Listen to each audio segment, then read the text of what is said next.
ত্রিপুরা ভবন দিল্লি, ত্রিপুরা ভবন আসাম, ত্রিপুরা ভবন কলকাতা, ওখানে আমার অনেক ভাই বন্ধু মায়ের আটকে গেছে, অথবা দিল্লিতে গিয়েছে, ওখান থেকে আসতে পারেনি।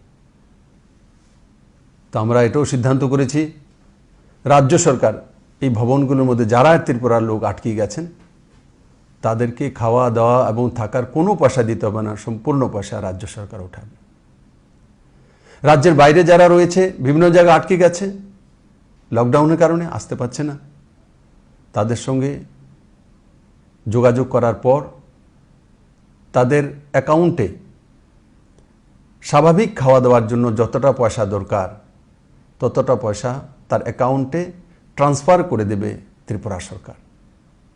এমনকি আসামে হোটেলে রয়েছে, আসাম সরকারের সঙ্গে সম্পর্ক করা হয়েছে, কিন্তু সেটা বাস্তবে সম্ভবপর হয়নি।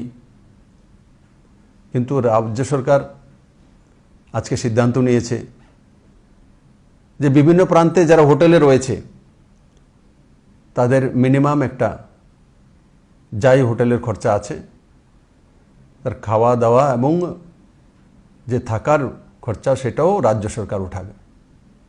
আসামে সেইভাবে ইনিশিয়েটিভ রাজ্য সরকার আজকে নিয়ে নিয়েছে।